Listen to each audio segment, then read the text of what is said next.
Awalnya tak percaya hantu, tapi Indonesia mengubah segalanya.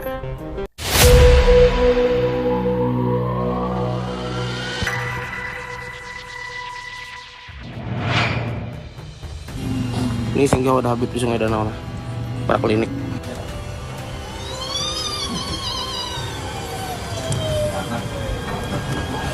Kuntilanak, bro. Kuntilanak. Dari mana nih? Dari Batu Licin, mau ke Banjar dia.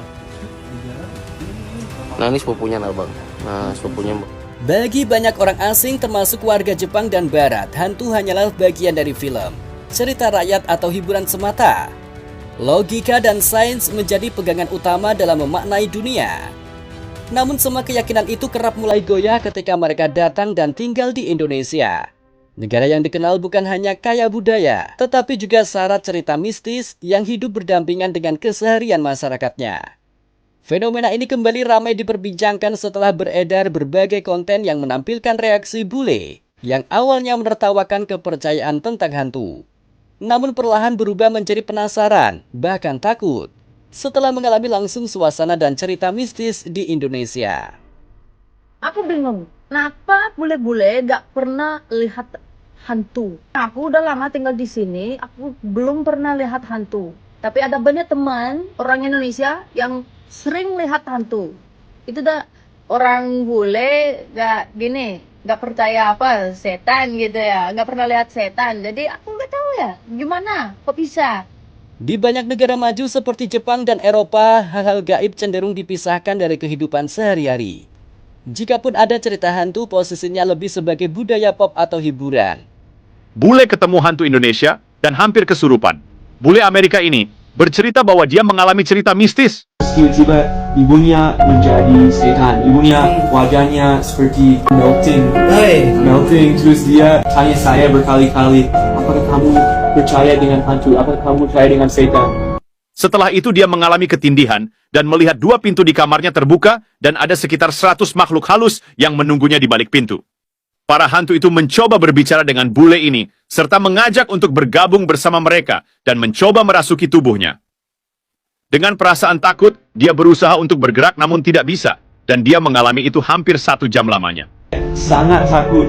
Jadi saya sebenarnya sangat percaya bahwa itu setan atau hantu. Terus besoknya saya berdoa mungkin 3-4 kali sebelum saya.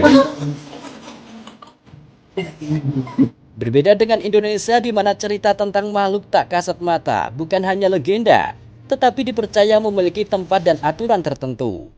Orang Indonesia tumbuh dengan pemahaman bahwa ada batas antara dunia manusia dan dunia lain, dan batas itu harus dihormati. Larangan keluar malam di tempat tertentu, tidak sembarangan bicara di lokasi sepi hingga kebiasaan permisi saat melewati tempat angker seringkali membuat orang asing kebingungan. Bagi bule, hal tersebut awalnya terlihat lucu atau berlebihan. Namun ketika mereka mendengar kisah serupa dari banyak orang di banyak daerah, dengan pola yang hampir sama muncul satu pertanyaan besar. Mengapa kepercayaan ini begitu kuat dan konsisten? Yang membuat banyak bule terkejut bukan soal melihat hantu, melainkan cara masyarakat Indonesia memperlakukan hal gaib dengan serius namun tenang. Tidak histeris, tidak berlebihan tetapi penuh kehati-hatian. Cerita-cerita tentang pocong, kuntilanak atau makhluk penjaga tempat tertentu bukan selalu disampaikan untuk menakut-nakuti, melainkan sebagai bentuk kearifan lokal. Inilah yang sering membuat orang asing mulai merasa merinding, bukan karena sosoknya tetapi karena keyakinan kolektif yang terasa nyata dan hidup. Menariknya, sebagian besar bule yang lama tinggal di Indonesia tidak serta-merta berubah menjadi percaya sepenuhnya. Namun yang berubah adalah sikap mereka, dari meremehkan menjadi menghormati. Mereka mulai mengikuti kebiasaan lokal, tidak menantang hal-hal yang dianggap tabu dan memahami bahwa tidak semua hal harus dijelaskan dengan logika semata. Itu pertama kali aku punya pengalaman dengan hantu dan pertama kali aku benar-benar rasain lihat atau apapun itu sesuatu. Jadi setelah aku tinggal di Indonesia sekitar 1 bulan dan waktu itu aku tinggal dengan teman-teman bule yang lain di apartemen. Kita lagi santai-santai, duduk santai dan salah satu teman aku lagi di dapur. Tiba-tiba dia teriak kencang banget dan aku kaget banget sama teman-teman yang lain, kaget sekali. ternyata di meja tuh ada kelas seperti ini. Dan dia tuh gerak banget, mejanya besar banget, dan kelas itu gerak banget, bukan cuma sedikit aja. Dan ternyata setelah itu ada yang bilang di situ ada Internasional heboh lihat pawang hujan di Mandalika. Wah guys, baru padahal ya, pawang hujan itu belum lihat debus, orang jalan di atas api, ilmu kebal, dan lain-lainnya ya kan. Indonesia itu mistis dan unik sekali. Kata Pak Menteri, kearifan lokal. Jadi Indonesia itu luar biasa. Saya mau kasih contoh saya sendiri ya. Saya pas datang ke Indonesia nggak percaya sama hantu. Tiba-tiba di Indonesia jadi takut deh sama hantu itu. Setelah itu saya nelpon ke ibu sendiri. Ibu saya bilang, kamu gila sayang. Aku sih kan nggak dipercaya. Habis itu mama datang ke Indonesia. Setelah dia datang ke Indonesia, dia takut juga guys sama hantu akhirnya.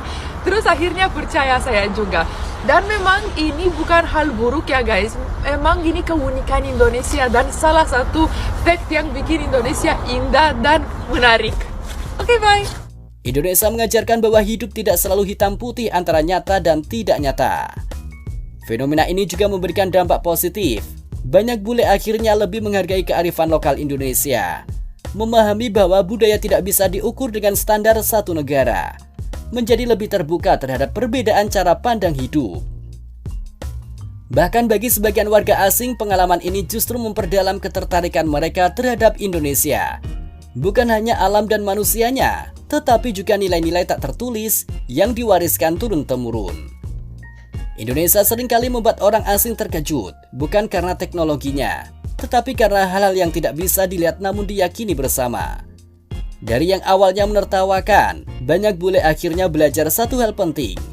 Tidak semua yang tidak terlihat berarti tidak ada, dan mungkin disitulah letak kekuatan budaya Indonesia.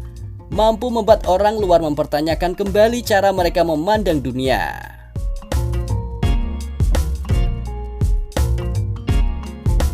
Together, aduh duduk ngamuk.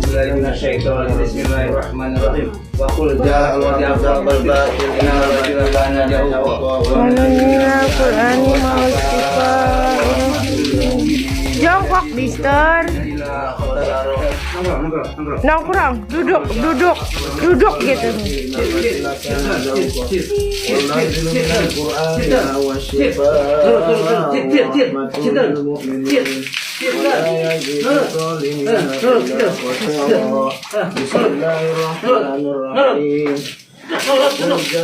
Pak, iku nih Pak, mata nih ku diiku kumpukan pedes.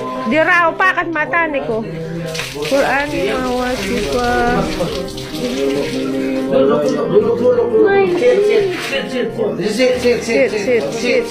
Sit. Alhamdulillah. Mata nih ku Pak diiku Pak.